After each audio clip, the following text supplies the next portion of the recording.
Once again, welcome to Vidyamyantu, a learning platform where you learn how to invest and how to trade. The rupee falls to an all-time low against the dollar. भारतीय मुद्रा US dollar के against फिर से अपना एक नया all time लो बनाया है। ये हेडलाइन आपने न्यूज़ में अक्सर पढ़ी होगी और टेलीविज़न न्यूज़ पे सुनी भी होगी, पर इसके पीछे ऐसी क्या वजह है कि हमको ये हेडलाइन रोज रोज सुनने को मिल रही है, पढ़ने को मिल रही है और ये आ रहा है कि भारतीय मुद्रा ने फिर से अपना एक नया ऑल टाइम लो बनाया है। और ऐसा क्या हो रहा है कि इंडियन करेंसी इतना ज़्यादा फॉल कर रही है? इसको समझने के लिए आपको सबसे पहले ये समझना होगा कि किसी भी देशी करेंसी की वैल्यू किस तरह से डिटरमाइन की जाती है। यानी कौन है जो किसी भी देशी करेंसी को डिसाइड करता है, उसकी वैल्यू को डिसाइड करता है कि वो कितने रुपीस पे ट्रेड करे या फिर किस प्राइस पे ट्रेड करे। इस वीडियो में हम कई सारी इंपॉर्टेंट चीज़ों को समझेंगे, जिसमें से कि सबसे पहला पॉइंट ये समझेंगे और ये देखेंगे कि किसी भी देशी करेंसी को या फिर करेंसी को जो प्राइस है वो किस तरह से डिटरमाइन की जाती है, यानी किसी भी देशी करेंसी की प्राइस किस तरह से डिसाइड की जाती है। दूसरा ये देखेंगे कि इन प्राइसेस का यानी किसी भी देशी करेंसी की जो प्राइस है अगर वो इंक्रीज और डिक्रीज होती है तो उसका मार्केट पे क्या इफेक्ट पड़ेगा और हमारी डे टू डे लाइफ पे क्या इफेक्ट पड़ेगा। और तीसरा इंपॉर्टेंट पॉइंट हम ये समझेंगे कि इंडियन करेंसी इतना ज़्यादा फॉल क्यों कर रही है और इतनी ज़्यादा गिर क्यों रही है। आई बिलीव आप में से कई सारे लोगों को ये पहली बार जानने का मौका मिलेगा कि किस तरह से करेंसी की प्राइस को डिसाइड किया जाता है और डिटरमाइन किया जाता है। ये वीडियो काफ़ी ज़्यादा नॉलेजेबल होने वाली है, तो इसको एंड तक जरूर देखें। और अगर आप चैनल पे नए हैं तो चैनल को सब्सक्राइब करें और नोटिफिकेशन आइकन को जरूर दबाएं। तो चलिए बिना किसी देरी के इस वीडियो को स्टार्ट करते हैं। चीज़ों को बारीकी से समझने के लिए इसमें मैंने आपके लिए कई सारी आइडियोलॉजी बनाई है ताकि आपको चीज़ें बहुत इजी वे में और सिंपल वे में समझ में आ सके।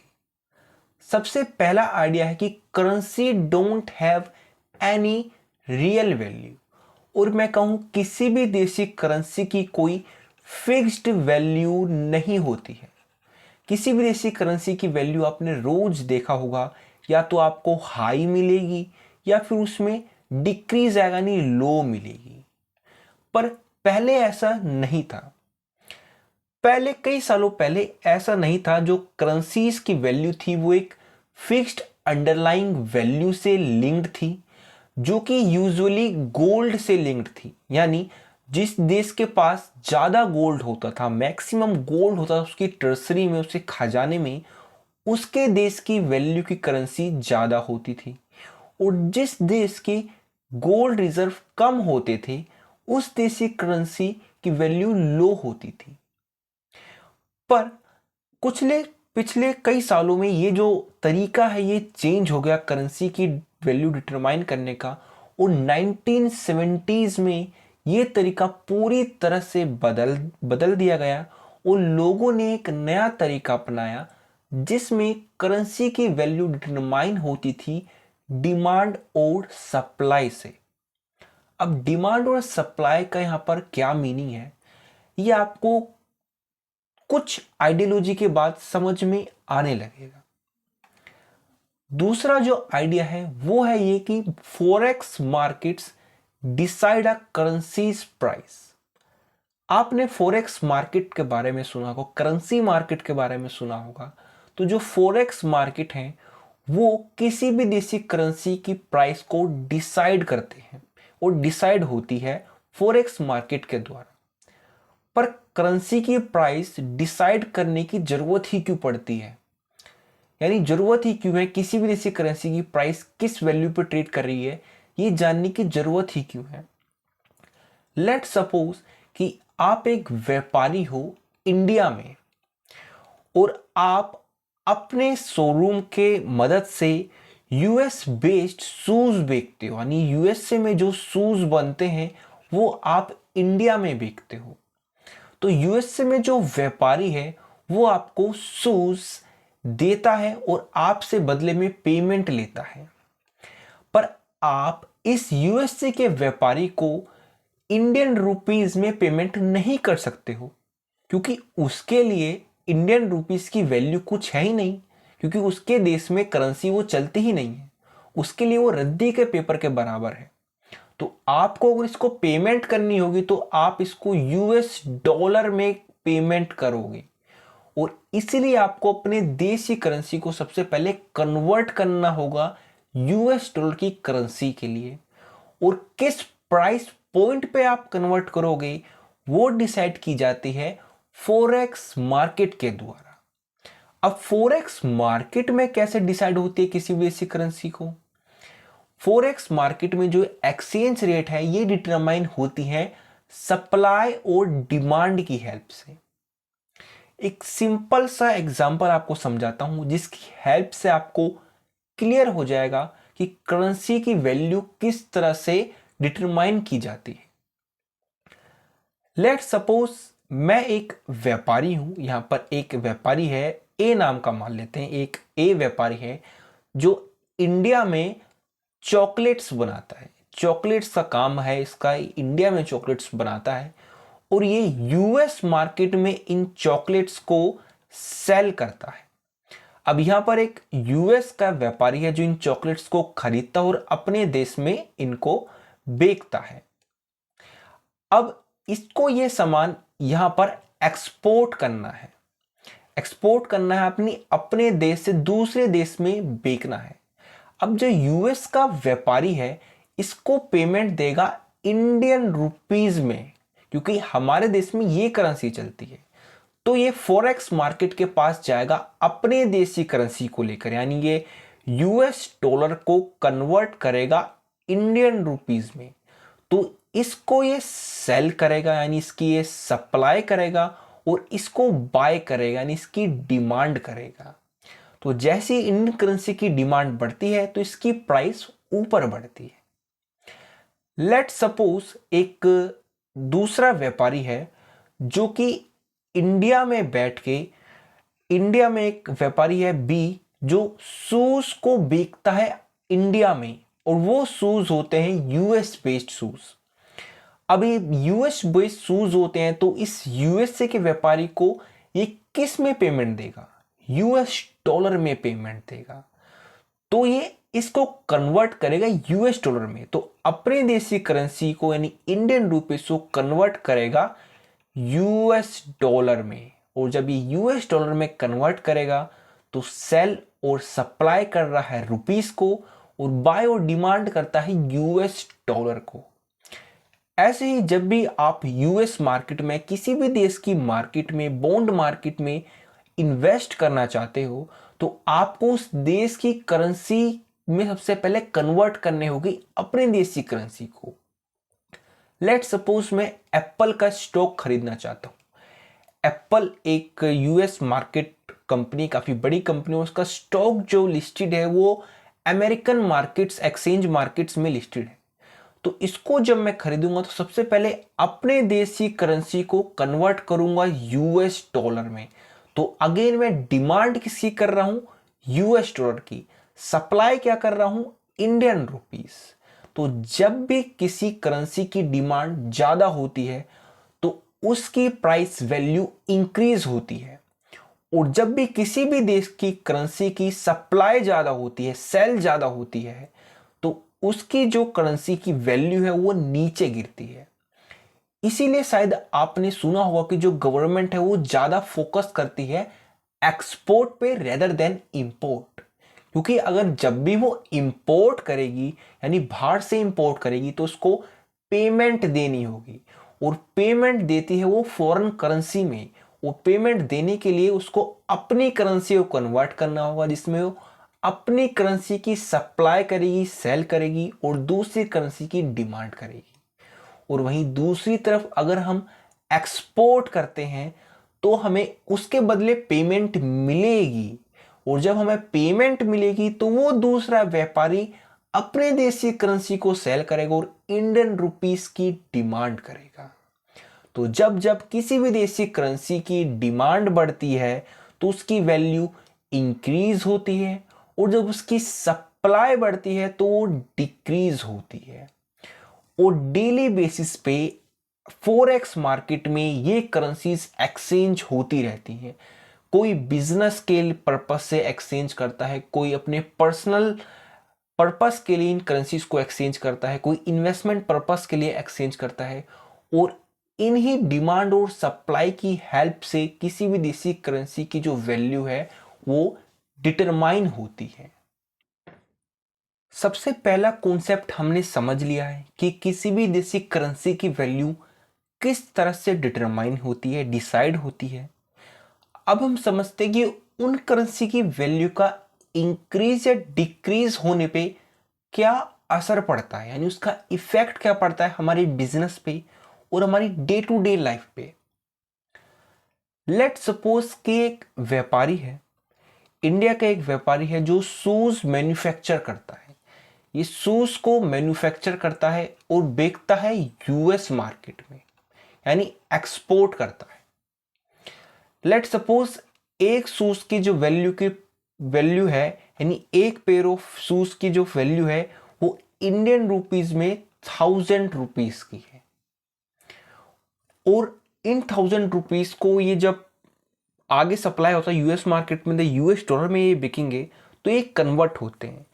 कन्वर्टर के तौर पे मान लेते हैं कि $1 के बराबर है 80 रुपये मान लेते हैं। हालांकि जो $1 की जो वैल्यू है इंडियन रुपीस में वो और भी कम है, इंडियन रुपीस और भी नीचे गिरा हुआ है, पर अभी के लिए मान लेते हैं कि 80 रुपीस पे है। तो यूएस मार्केट में इस शूज की जो वैल्यू होगी वो करीब करीब होगी $12.5। केस 1 में ये मान लेते हैं कि जो इंडियन करेंसी है वो और ज्यादा फॉल हो जाती है, गिर जाती है। तो अब गिरते गिरते $1 के जो वैल्यू है अब 90 रुपीस तक आ गई है। तो जब 90 रुपीस तक आ गई यानी करेंसी हमारी और गिर गई है, तो अब इन शूज की जो वैल्यू होगी वो करीब $11.1 के करीब होगी। मैंने मैन्युफैक्चर कॉस्ट में कोई भी कटौती नहीं करी, पर खुद ब खुद करेंसीज की इंक्रीज की वजह से, यानी करेंसी के मेरे फॉल होने की वजह से, डिक्रीज की वजह से, मेरे देशी करेंसी की डिक्रीज होने की वजह से मेरे प्रोडक्ट की कीमत गिर गई। केस सेकंड समझते हैं जिसमें हमारे देशी करेंसी बढ़ जाती है। तो अब बढ़ते बढ़ते $1 की कीमत अब 70 रुपए की हो गई है। तो बढ़ने की वजह से मेरे देशी करेंसी की इंक्रीज होने की वजह से इसको यूएस डॉलर में अब कन्वर्ट करता हूं अगर मैं 1000 रुपीज को, तो ये इक्वल होते हैं $14 के अप्रोक्स। तो मैंने अब ना तो अपना प्राइस की इंक्रीज किया, अपने शूज की प्राइस इंक्रीज किया, ना ही मेरे रेवेन्यू पे कोई इफेक्ट पड़ेगा इससे, पर खुद ब खुद मेरे प्रोडक्ट की कीमत यूएस मार्केट में इंक्रीज हो गई, जस्ट बिकॉज ऑफ मेरी वैल्यू है, इंडियन करेंसी की जो वैल्यू है वो भी इंक्रीज हो गई है। तो जो एक्सचेंज रेट्स होती है, करेंसी की वैल्यू होती है, वो डे टू डे लाइफ और बिजनेसेस पे काफी ज्यादा इफेक्ट डालती है। ये हमारे एक्सपोर्ट, रॉ मटेरियल, इंपोर्ट सब पे असर गिरती है। हालांकि जो आप पेट्रोल यूज करते हो डे टू डे लाइफ में, पेट्रोल आप सभी के पास कोई ना कोई व्हीकल जरूर होगा जिसमें पेट्रोल और डीजल आप यूज करते हो, वो भी हम इंपोर्ट करते हैं दूसरे देशों से। और जब भी हम इन्हें इंपोर्ट करते हैं, अगर हमारे देश की जो करेंसी होती है वो गिरती चली जाती है तो हमें ज्यादा रुपए देने पड़ते हैं, ज्यादा पैसे देने पड़ते हैं, जिसकी वजह से एंड कंज्यूमर को ये प्रोडक्ट और हाई दामों पे मिलता है। तो करेंसी की जो वैल्यू है वो काफी ज्यादा इंपॉर्टेंट होती है बिजनेसेस के लिए और डे टू डे लाइफ में सारी जो चीज़ें होती हैं वो करेंसी की वैल्यू पे ही डिटरमाइन होती हैं।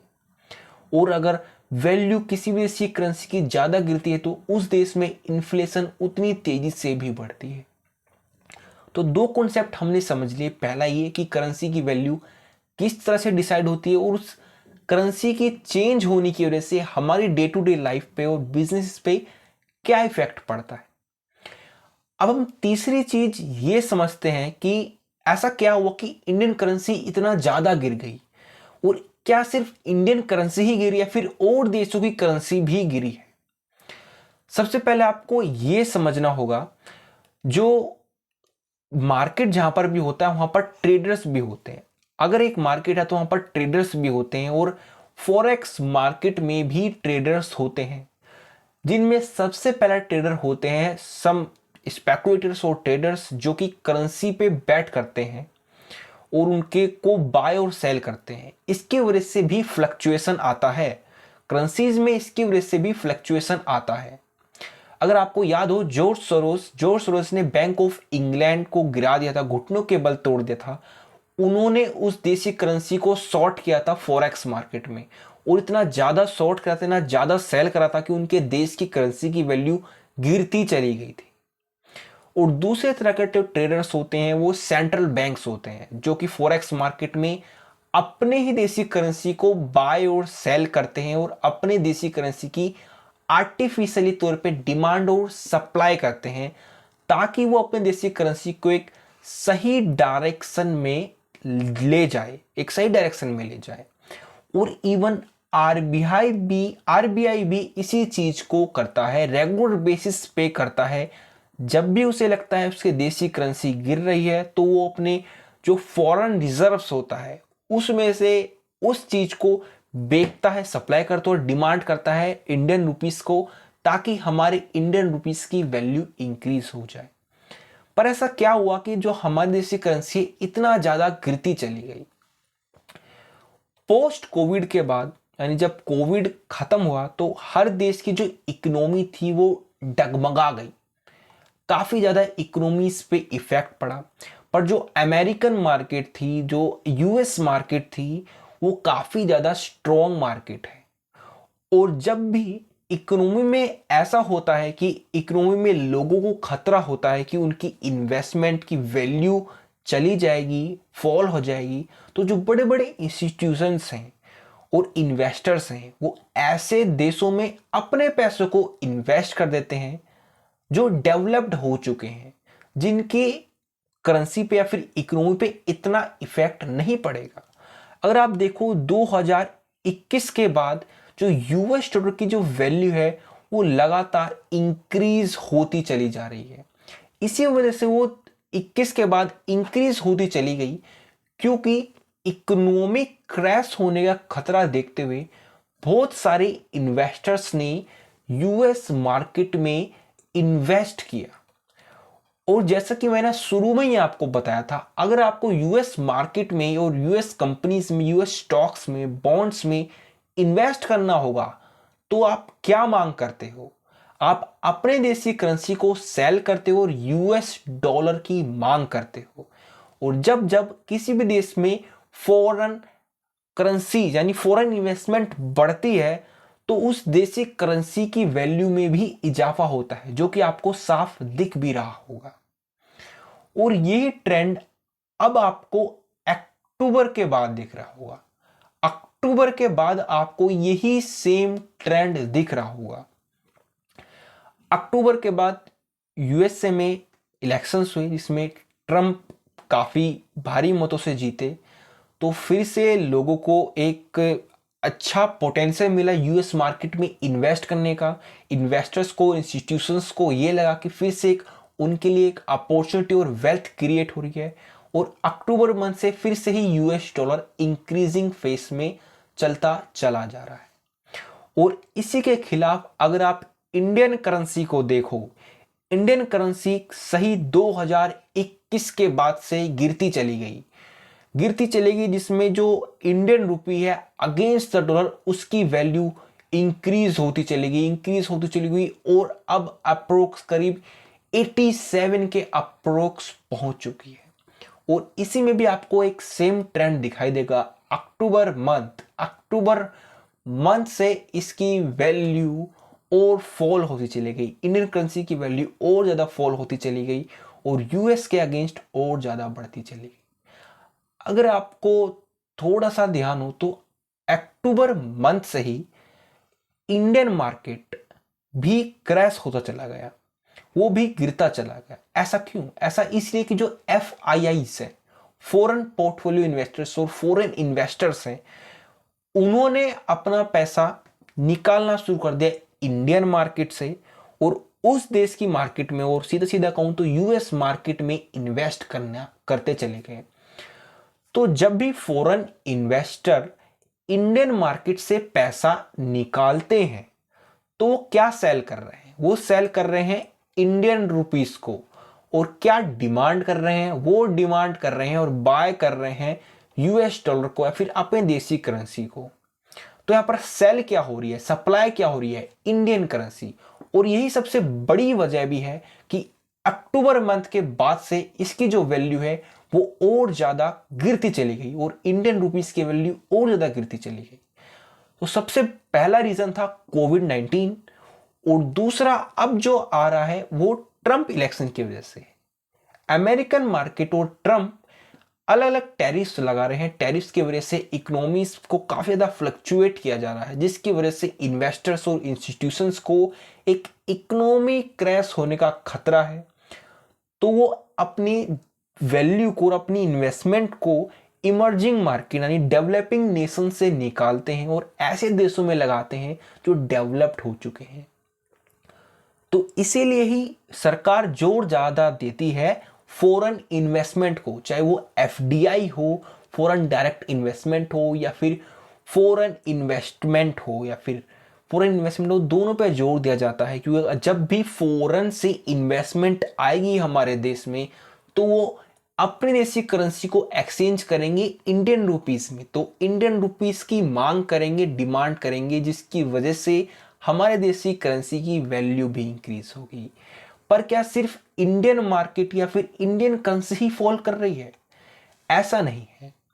अगर आप 1 नवंबर से 10 जनवरी के बीच में ट्रेंड देखें, यानी अक्टूबर के बाद से, यानी जब इलेक्शन स्टार्ट हुए या फिर इलेक्शन ट्रंप जीते, वहां से देखें तो हर देश की करेंसी डेप्रिसिएट हुई है अगेंस्ट डॉलर, जिसमें यूके की 5.5% तक गिरी है, रसिया की 4.8% तक गिरी है, जापान की भी 3% तक गिरी है, चाइना की भी 2.8 तक गिरी है। पर इंडियन करेंसी सिर्फ 2.2% तक ही गिरी है। तो शायद आपको एक बयान याद हो, एक स्टेटमेंट याद हो, जिसमें हमारे देश की मिनिस्टर ने यह कहा था कि इंडियन करेंसी फॉल नहीं हो रही है, यूएस डॉलर की वैल्यू इंक्रीज हो रही है।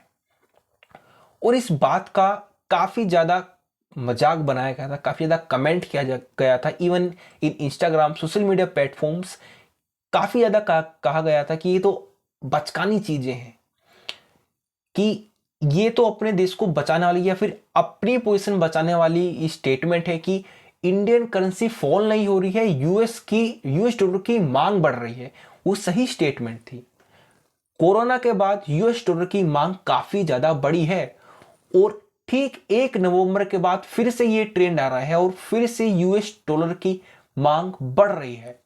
पर ऐसा क्या हुआ कि सिर्फ जो इंडियन करेंसी वो 2.2% ही डेप्रिसिएट हुई against all the currencies, nation wise, world wide केवल इतनी गिरी।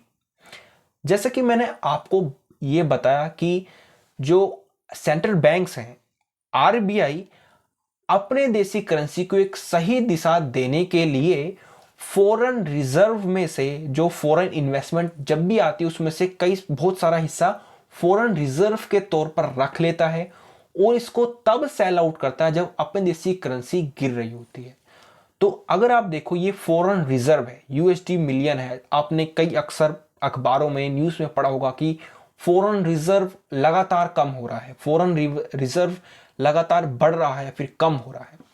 अगर आप 21 के बाद देखो, यानी पोस्ट कोविड के बाद देखो तो ये ट्रेंड आपको नजर आएगा, जिसमें फॉरेन रिजर्व डिक्रीज हुआ है।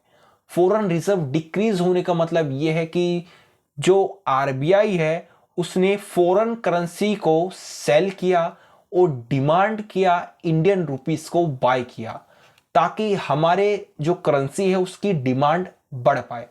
और ऐसा ठीक आप अक्टूबर मंथ में भी देखोगे, जिसमें फॉरेन रिजर्व में गिरावट आई है, ताकि हमारी जो करेंसी है उसको एक पुश मिल सके और एक सही दिशा मिल सके।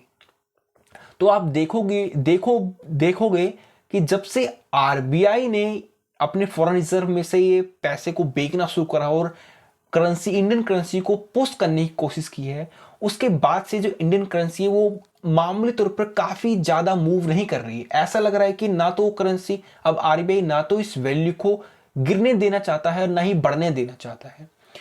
क्योंकि अगर इंडियन करेंसी की वैल्यू बहुत ज्यादा इंक्रीज हो गई तो हमारे लिए इंपोर्ट्स में दिक्कत आएगी, हमें इंपोर्ट करने में दिक्कत, इंपोर्ट नहीं, एक्सपोर्ट करने में दिक्कत आएगी। जब भी हम एक्सपोर्ट करते हैं वो उसको करने में हमें दिक्कत आएगी। और अगर हमारी करेंसी की वैल्यू डिक्रीज हो जाती है बहुत ज़्यादा तो हमें इंपोर्ट करने में दिक्कत आएगी, हमारे लिए इंपोर्ट महंगे हो जाएंगे। और अगर करेंसी की वैल्यू बढ़ जाती है तो हमें एक्सपोर्ट करने में दिक्कत आती है।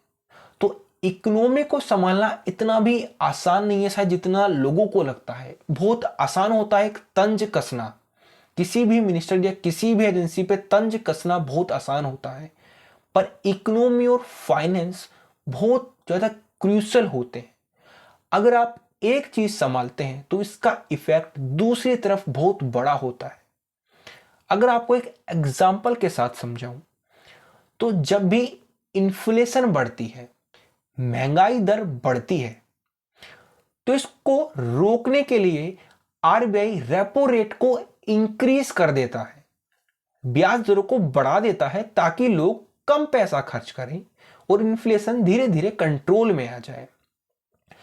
अब धीरे धीरे जब इन्फ्लेशन कंट्रोल में आती है, आ भी जाती है, पर इंक्रीज इंटरेस्ट रेट्स की वजह से एक और दिक्कत पैदा होती है, जिसकी वजह से हमारी जो इकोनॉमी है वो स्लो डाउन हो जाती है। क्योंकि लोग कम खर्च करते हैं, बिजनेसेस लोन नहीं लेते हैं, एक्सपेंड नहीं करते हैं, तो इसकी वजह से जो इकोनॉमी है वो स्लो डाउन फेज की तरफ आ जाती है। और स्लो डाउन फेज को पुश करने के लिए, अपनी इकोनॉमी को फिर से पुश करने के लिए आरबीआई रेपो रेट को डिक्रीज कर देती है, ब्याज दर को कम कर देती है। इसका फायदा ये तो होता है कि हमारी इकोनॉमी को पुश तो मिल जाता है, पर इन्फ्लेशन का खतरा फिर से बढ़ जाता है।